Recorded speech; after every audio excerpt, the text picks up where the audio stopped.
Shawty, what your name is? It's a clutch. It's a computer. It's a computer dressed up as a clutch. Welcome to the wonderful world of girly gadgets.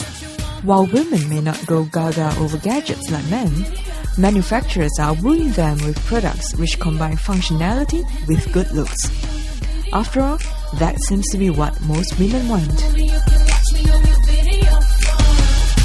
Do you think how a gadget looks is more important or what it can do? How it looks. What it can do? Why is it important how it looks? Because you kind of carry it around as an accessory, right? And then if it's functional, the basics is sufficient. Function over looks, yeah. But it cannot look too bulky and old-fashioned as well. It has to look good, yeah.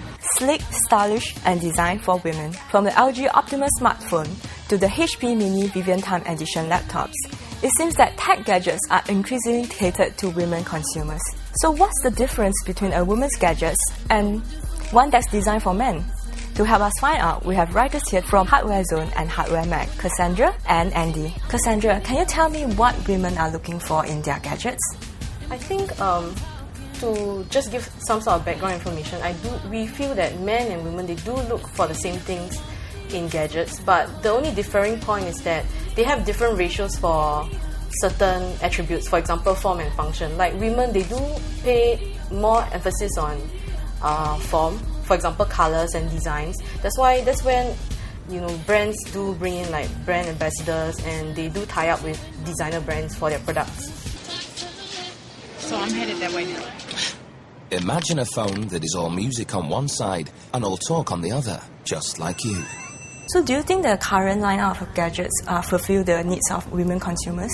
Nowadays, gadgets have sort of increasingly become like a symbol of your lifestyle or a symbol of the kind of person you are. So if they actually tie in with a good designer brand and women like it, they would actually buy it. The difference would be in the form itself, the design, the colors. In terms of specs, they're actually about the same as the products catered for guys. I think that the so-called designer philosophy applies to tech gadgets as well. Okay. Because normally when you associate a designer label with another brand, for example, that would explain an increase in the product cost.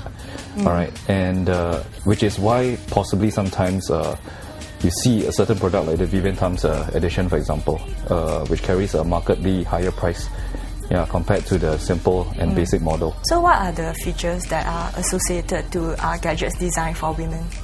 Take for example, Audio Technica. They actually do audio products. They have a particular in-ears that come in colors of spring, and they have earbuds that are smaller and rounder, so they look less intimidating. They also have portable speaker, which looks like a jewelry case, and it actually has a compact mirror.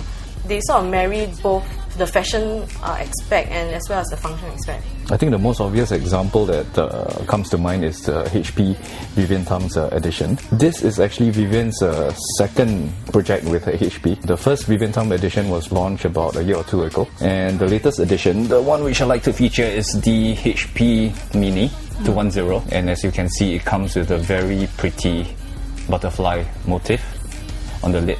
I think any Tom, Dick or Harry can tell that at one look this is something catered for women. Do you think that there is a trend that more tech brands are actually catering to women? I would say Dell and maybe Toshiba, because these two brands used to have blockish products most of the time. But recently I noticed a change in trends because they are actually trying to cater to the younger generation perhaps with a more variety of colours and softer designs, which might appeal to women as well. Why is there a need to cater to women consumers? Times have changed.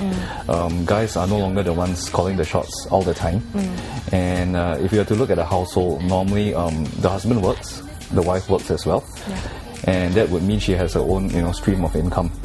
And given that fact, I believe women are empowered to buy the gadgets they want. Manufacturers may cater to women by creating lines of products where form is as important as function, but they often sell them at a higher price too. Will women buy it? Find out in the next clip.